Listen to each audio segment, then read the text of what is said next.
And at the end of the Second World War, Churchill famously said that without Northern Ireland, the light which now shines so strongly throughout the world would have been quenched. After that war, a great national institution, our National Health Service, was established across the United Kingdom, a symbol of solidarity in our union. Today, our NHS stands alongside other pillars of our national life. Our parliamentary democracy and our commitment to the rule of law have been admired and imitated around the world. These are the results of our common endeavour as a union. They are the signs which signify its depth and fundamental strengths.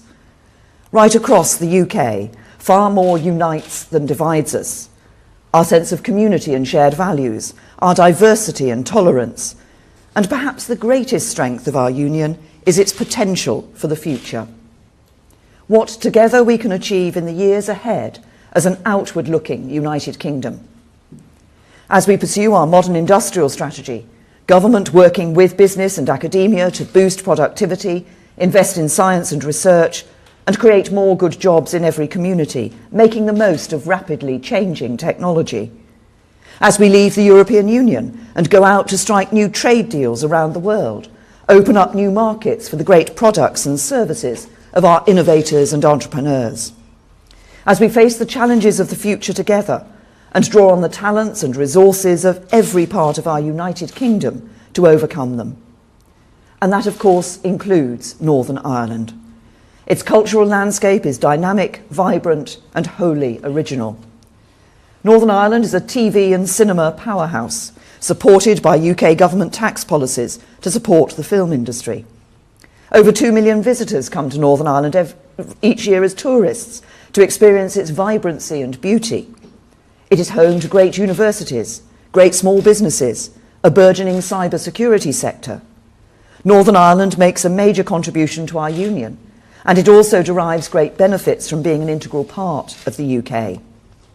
Every family and every business benefits from the strength and security that comes from being part of the world's 5th largest economy. The rest of the UK is by far Northern Ireland's biggest market, accounting for over half its sales. Today, unemployment is half the level it was in 2010, and employment is at a near record high. The prosperity generated by a country with global interests and the principle of pooling and sharing our resources that defines the UK supports public services that people in Northern Ireland rely on. I believe in the partnership of our 4 great nations in one proud union, and I want it to endure for generations to come. So a government I lead will never be neutral in our support for the union. We will always make the case for it. I believe a clear majority of the people of Northern Ireland will continue to have confidence in a future for them and their families that lies within a strong United Kingdom. But I also respect the fact that a substantial section of the population here identify as Irish and aspire to a future within a united Ireland. I will always govern in the interests of the whole community of Northern Ireland and not just one part of it. We are absolutely committed to parity of esteem and just and equal treatment irrespective of aspiration or identity. We want to work with all parties and right across society to build a stronger, more inclusive and more prosperous Northern Ireland that truly works for everyone. That is why I've met all the main parties on this visit and why I keep up a regular dialogue with them. The bright future I want to help build for Northern Ireland is one in which everyone, regardless of their community background or political aspirations, is able to live happy and fulfilling lives and to go as far as their talents and hard work will take them. I want to say too that I share your concern about the episodes of serious disorder in Belfast and Derry Londonderry last week. This government, like the communities here, has been absolutely clear in condemning this activity, which is a matter of deep concern for everyone who wants to see a peaceful and prosperous Northern Ireland. This violence is not representative of the wider community, and I pay tribute to the brave officers in the Police Service of Northern Ireland and the emergency services and others in the community who worked tirelessly to keep people safe. We are all committed to making sure that Northern Ireland continues to move forward. Now, the principles that define Northern Ireland's place as an integral part of the United Kingdom, along with its unique relationship with Ireland, are of course enshrined in the Belfast Agreement and its successors. The Belfast Agreement, reached 20 years ago, is a landmark in the history of our islands. It was overwhelmingly endorsed by referendums here in Northern Ireland and in Ireland.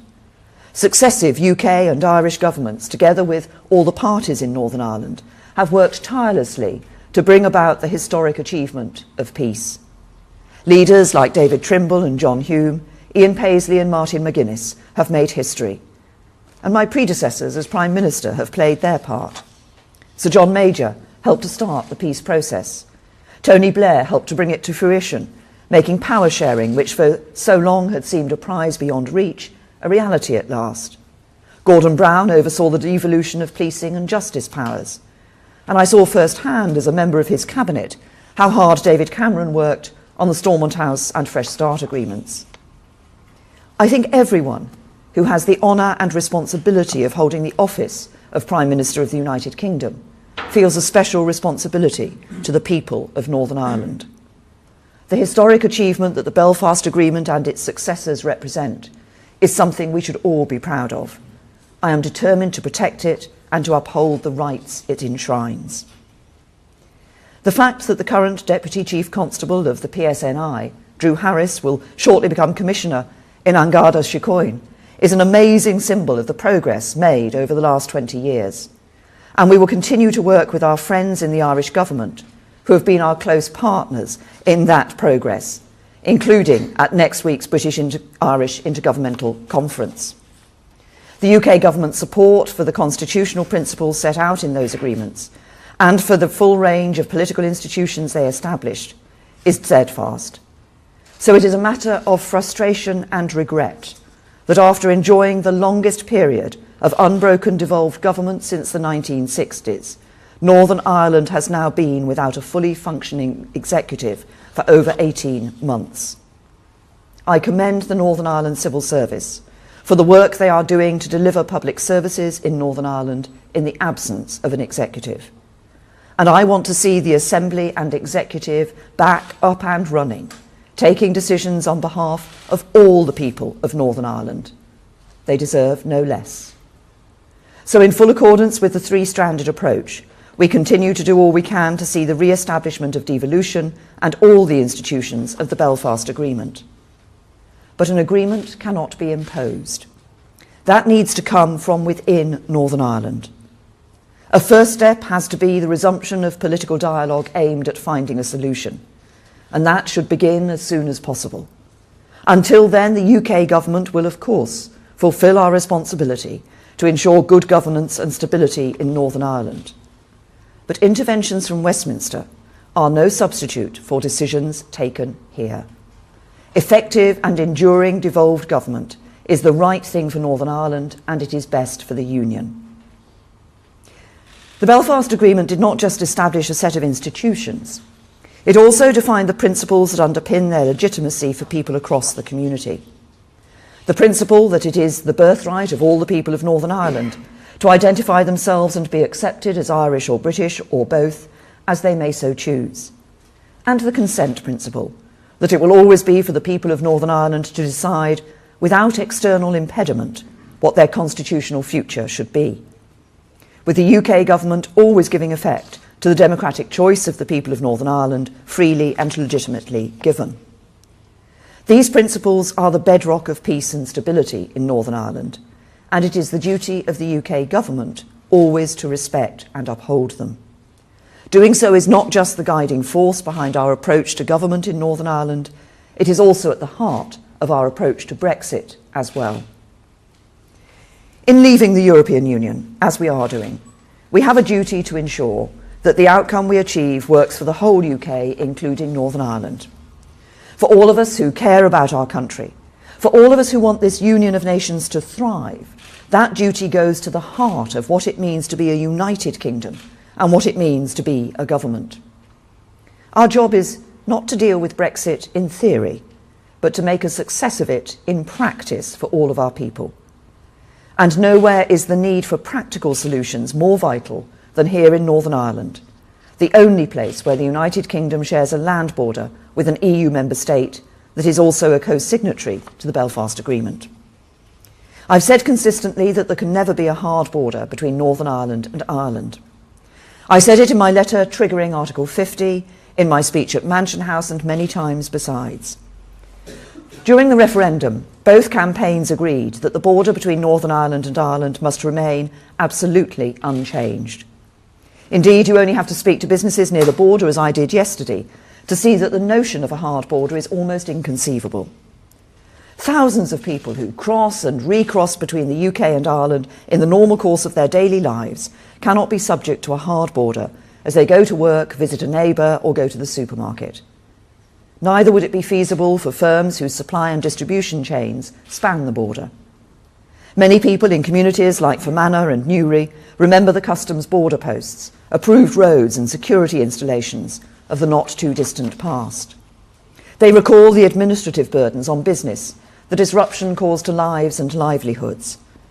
In the Northern Ireland of today, where a seamless border enables unprecedented levels of trade and cooperation north and south, any form of infrastructure at the border is an alien concept. The practical consequences for people's day-to-day lives are only part of the story. Because the seamless border is a foundation stone on which the Belfast Agreement rests, allowing for the just and equal treatment for the identity, ethos and aspirations of both communities. Anything that undermines that is a breach of the spirit of the Belfast Agreement, an agreement which we have committed to protect in all its parts, and the EU says it will respect. Both sides in the negotiation understand that and share a determination never to see a hard border in Northern Ireland. And no technology solution to address these issues has been designed yet or implemented anywhere in the world, let alone in such a unique and highly sensitive context as the Northern Ireland border. Some argue that the right approach is for the UK to declare that we will not impose any checks at the border after we have left. If the EU required the Irish government to introduce checks, the blame would lie with them. As I said at Mansion House, this is wrong on two levels. First, this issue arises because of a decision we have taken. We can't solve it on our own, but nor can we wash our hands of any responsibility for it. So we must work together to solve it. Second, like any country sharing a land border with another nation, we have a duty to seek customs and regulatory relationships with each other to ensure borders work smoothly. And in Northern Ireland, that presents a particular challenge. The protection of the peace process and upholding our binding commitments in the Belfast Agreement are grave responsibilities. Not to seek a solution would be to resume our career as an independent sovereign trading nation by betraying commitments to a part of our nation and to our nearest neighbour. The reality is that any agreement we reach with the EU will have to provide for the frictionless movement of goods across the Northern Ireland border. Equally clear is that as a United Kingdom government, we could never accept that the way to prevent a hard border with Ireland is to create a new border within the United Kingdom. To do so would also be a breach of the spirit of the Belfast Agreement, and for exactly the same reason that a hard border would be.